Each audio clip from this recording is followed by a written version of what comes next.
고혈압 환자에게 가장 부족한 1위 미네랄. 무려 1억 2천만 명이 넘는 한국인이 고혈압을 앓고 있다는 사실을 알고 계셨나요? 이는 한국 전체 성인의 거의 절반에 달하는 수치입니다. 그리고 치료법은 대개 항상 똑같습니다. 소금 섭취를 줄이고 약을 먹으라는 식이죠. 글쎄요, 거기에는 문제가 있습니다.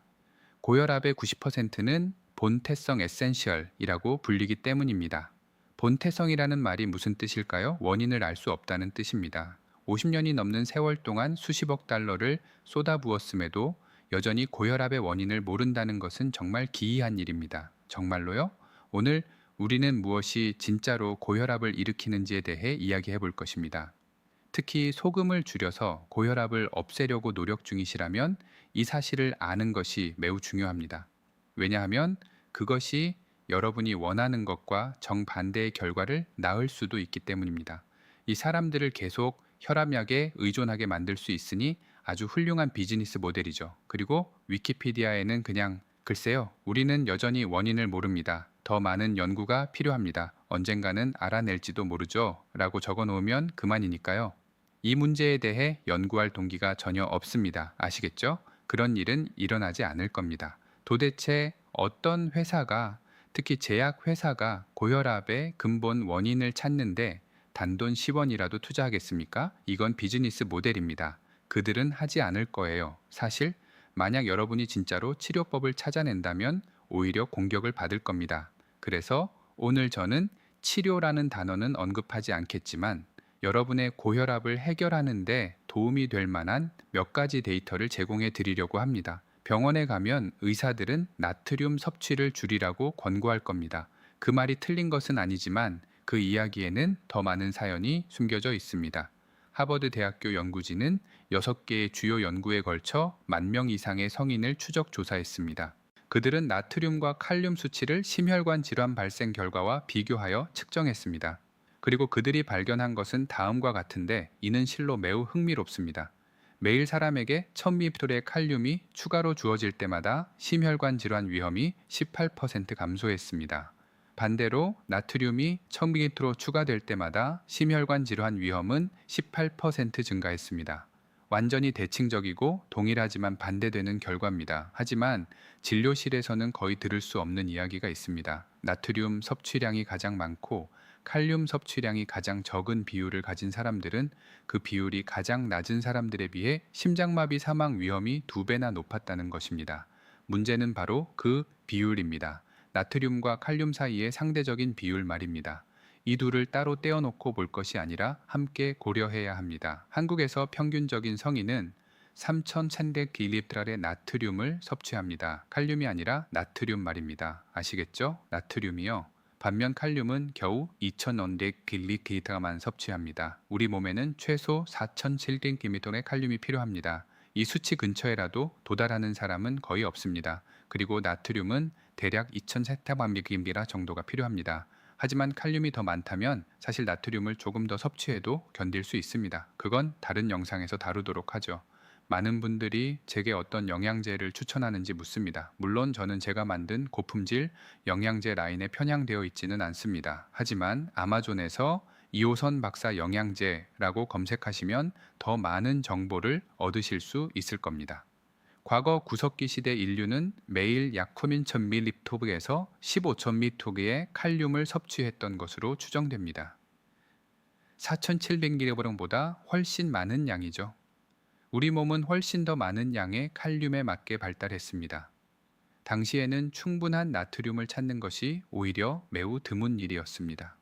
그리고 이것이 아마도 오늘날 우리가 고혈압의 유행을 겪고 있는 이유일 것입니다.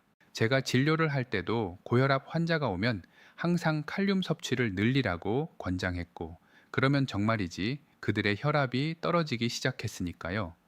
이것이 어떻게 작용하는 걸까요? 칼륨에는 4가지 메커니즘이 있습니다. 첫째, 칼륨은 혈관을 이완시킵니다. 혈압을 살펴보면 특정 조절 메커니즘이 있습니다. 칼륨은 혈관 확장, 즉 이완을 유발하는 역할을 합니다. 칼륨은 동맥벽의 평활근에 작용합니다. 칼륨 수치가 낮아지면 동맥의 수축이 유지되고 심지어 동맥벽이 뻣뻣해지기도 합니다. 따라서 칼륨은 실제로 동맥의 탄력성을 유지시켜 줍니다. 당연히 이러한 탄력성이 부족해지고 수축이 더 많이 일어나면 고혈압이 생기게 됩니다. 둘째, 칼륨은 아드레날린을 낮춥니다. 사람은 칼륨 없이도 투쟁 도피 모드에 들어갈 수 있습니다. 따라서 칼륨은 휴식과 소화를 돕는 매우 중요한 미네랄입니다. 베타 차단제라는 것이 있죠. 아드레날린을 줄이거나 차단하는 혈압약 말입니다. 글쎄요, 칼륨은 천연 베타 차단제입니다. 칼륨은 교감 신경계가 진정되도록 도울 수 있습니다. 셋째, 칼륨은 동맥의 내벽을 보호합니다. 이를 내피층이라고 부릅니다. 칼륨은 산화질소라는 물질을 증가시켜 혈관 확장과 혈액 순환을 개선합니다. 넷째, 칼륨은 인슐린 감수성을 지원합니다. 칼륨은 인슐린 수용체가 민감하게 유지되도록 직접적으로 돕고 수용체의 기능이 떨어져 인슐린 저항성이 생기는 것을 방지합니다. 그래서 칼륨은 당뇨병 환자에게 정말 좋으며 당뇨병으로 인한 모든 부작용에도 좋습니다. 칼륨 수치가 낮으면 인슐린 저항성과 인슐린 문제가 발생할 가능성이 커지는데 이는 고혈압과 직접적인 연관이 있습니다.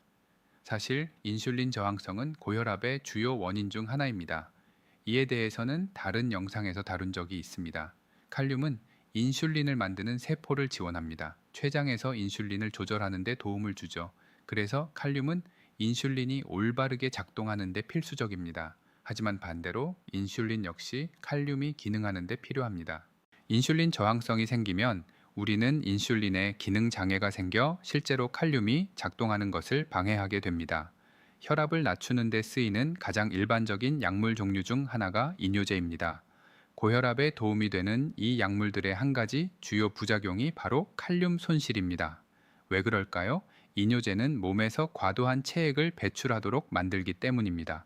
그리고 그 과도한 체액이 빠져나가면서 칼륨과 기타 전해질도 함께 잃게 됩니다. 자, 여기 혈압을 낮춰주는 약이 있는데 이 약은 혈압을 바로잡는 데 필요한 바로 그 물질을 제거해 버리고 있습니다. 이것이 의사들이 염화칼륨이라고 불리는 추가 약물을 처방해 주는 이유이기도 합니다. 약이라고 부를 수 있지만 자연 물질이기도 하죠. 처방전 없이 약국에서 살 수도 있습니다. 의사들이 이 약을 처방할 수 있는 보험 코드가 있는 이유는 이뇨제로 인해 칼륨 결핍이 생기고 그로 인해 다른 문제들이 발생할 수 있기 때문에 반드시 이 약을 함께 주어야 하기 때문입니다. 제 질문은 이렇습니다. 애초에 충분한 칼륨을 섭취한다면 어떻게 될까요? 혈압이 낮아지지 않을까요? 그러면 이뇨제나 칼륨 처방전이 필요 없게 되겠죠. 참고로 말씀드리자면 ACE 억제제라는 또 다른 고혈압 약이 있는데 이 약은 칼륨을 체내에 보존합니다. ACE 억제제는 고혈압 치료에 가장 효과적인 약물 중 하나입니다.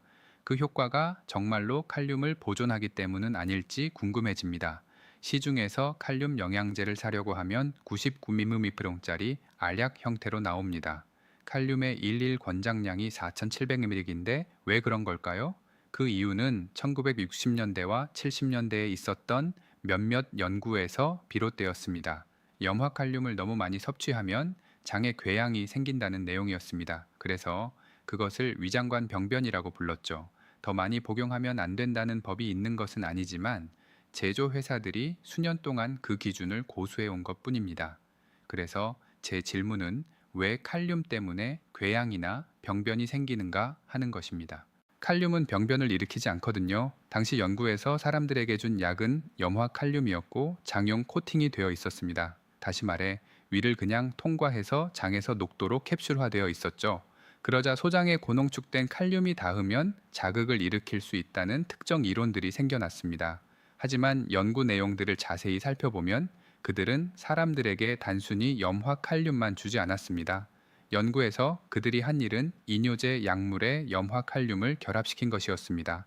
그리고 이 이뇨제를 복용할 경우 위장관 시스템에 병변을 일으킬 수 있다는 것을 보여주는 다른 연구들도 있습니다. 그렇다면 병변의 원인이 약물이 아니라 칼륨 때문이라고 대체 누가 단정 지을 수 있겠습니까? 또한 이 연구들은 아스피린과 비스테로이드성 한겸증제를 동시에 복용하고 있는 심장 질환 환자들을 대상으로 진행되었습니다. 이 약물들은 위장관에 궤양을 일으키는 것으로 잘 알려져 있죠. 제 견해로는 칼륨이 억울하게 누명을 썼을 뿐 결코 근본 원인이 아니었습니다. 누군가 칼륨만을 단독으로 복용하여 진행된 독립적인 연구는 단 한 번도 없었기 때문입니다. 그리고 우리가 말하는 99mg은 사실상 우리에게 필요한 양의 아주 작은 일부에 불과합니다. 이것이 상점에 갔을 때 99mg짜리 칼륨 알약을 보게 되는 이유입니다. 모두 60년대에 그 연구들을 바탕으로 하고 있습니다. 그 이후로 이것이 사실인지 아닌지 제대로 확인하기 위한 실험은 한 번도 없었습니다. 이것은 280억 달러 규모의 산업입니다. 그래서 저는 사람들에게 칼륨을 더 많이 섭취하라고 권장할 동기가 별로 없다라고 생각합니다. 다른 영상에서도 이 문제에 대해 다루는데 마그네슘과 고혈압의 관계입니다. 지금 그 부분을 설명하고 싶습니다. 마그네슘은 단지 근육만을 위한 것이 아니기 때문입니다. 코르티솔을 줄이는 데에만 쓰이는 것도 아닙니다. 마그네슘은 미토콘드리아에서 에너지를 만드는 데 도움을 줍니다. 그래서 혈압 문제가 있을 때 저는 정말로 칼륨뿐만 아니라 마그네슘도 함께 필요하다고 믿습니다. 자, 이제 고혈압의 메커니즘을 이해하셨으니 당연한 질문이 떠오를 것입니다. 칼륨을 섭취하려면 무엇을 먹어야 할까? 그리고 이 부분에서 제가 추가적인 정보를 나누고 싶습니다. 왜냐하면 칼륨을 더 많이 섭취하기 위해 무엇을 먹어야 하는지에 대한 기존의 모든 답변들은 특정한 이유로 인해 여러분이 먹지 말아야 할 것들이기 때문입니다. 제가 이 주제에 대해 전체 영상을 만들었습니다. 지금 바로 확인해 보시기 바랍니다.